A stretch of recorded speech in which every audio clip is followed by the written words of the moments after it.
TC number 410, 5 seconds. Start. I rise to support the principle of this bill from the bottom of my heart. This bill is the outcome of the Fiscal Commission's report, a very illuminating document. It has dealt not only with subjects relating to industries, major or minor, big or small, but has also dealt with the agricultural industry. Several chapters have been devoted for the purpose of improvement of our agriculture. They have also devoted a greater part of their attention to the development of cottage industry. Although this bill does not envisage any kind of protection regarding the agriculture industry, I do hope the government will take due notice of the recommendations and suggestions made by this commission. Not only has the commission made various suggestions, but our late colleague Mr. Mukhtar Singh, who was an expert in agriculture, has appended a very illuminating note on the development of agriculture in this country.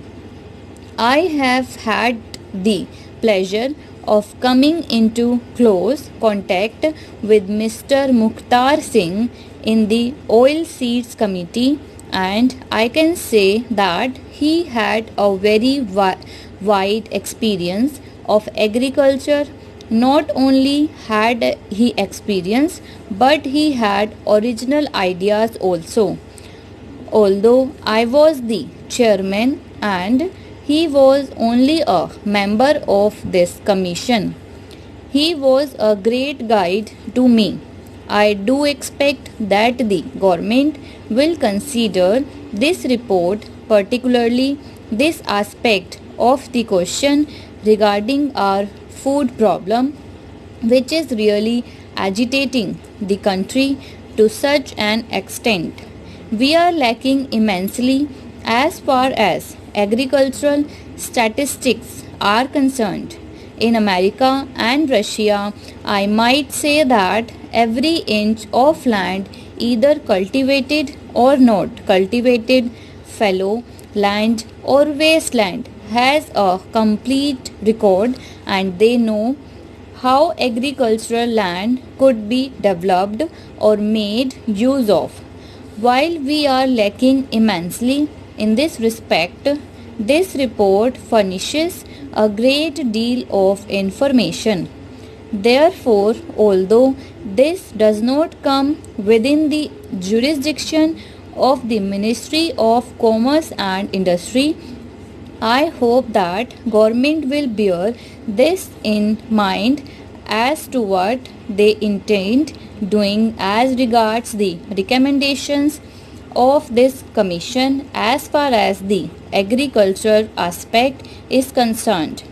Because this report has not come before this house for consideration, we are considering only a part of it, namely the big industries or the power and heavy industries.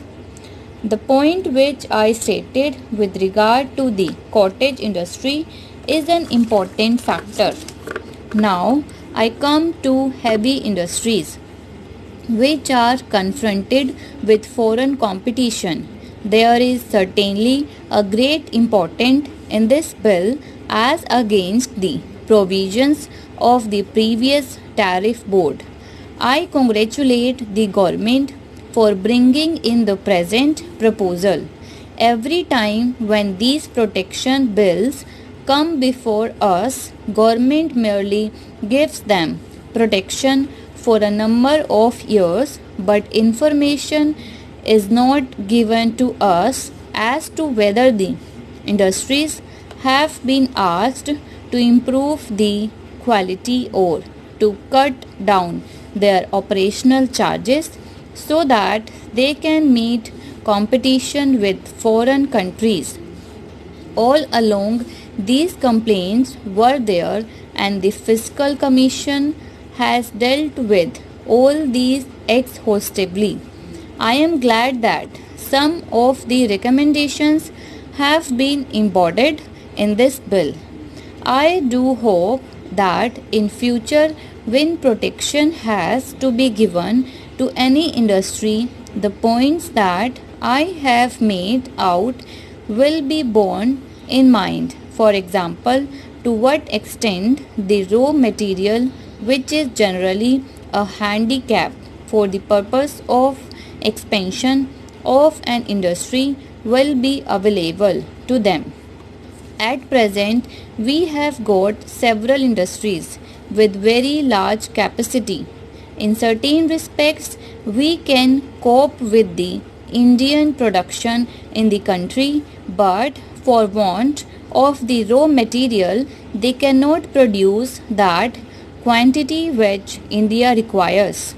Every member of the select committee has to read the report, and if they have not done so, they should, in the interest of the industries concerned and the country.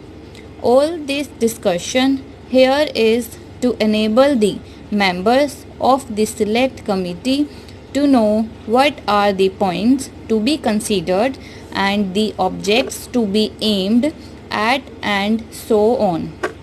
You have rightly laid down the healthy convention that the members of the select committee need not take part in the discussion, but they should be present and listen to the observations made here. They may accept whatever they feel like accepting, but that is another matter. As I said, this convention that you have laid down, sir, is a healthy convention, and nobody should take it ill if anybody says anything about this subject. I am saying the right thing according to me, and it may be agreeable to some and it may not be agreeable to others. Well, sir, regarding the number of members on the Tariff Commission, it has been stated that the number should be raised from 4 to 6.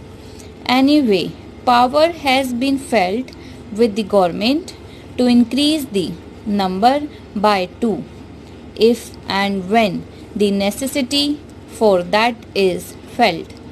This agreement should suffice, but it should not be governed by any consideration of economy.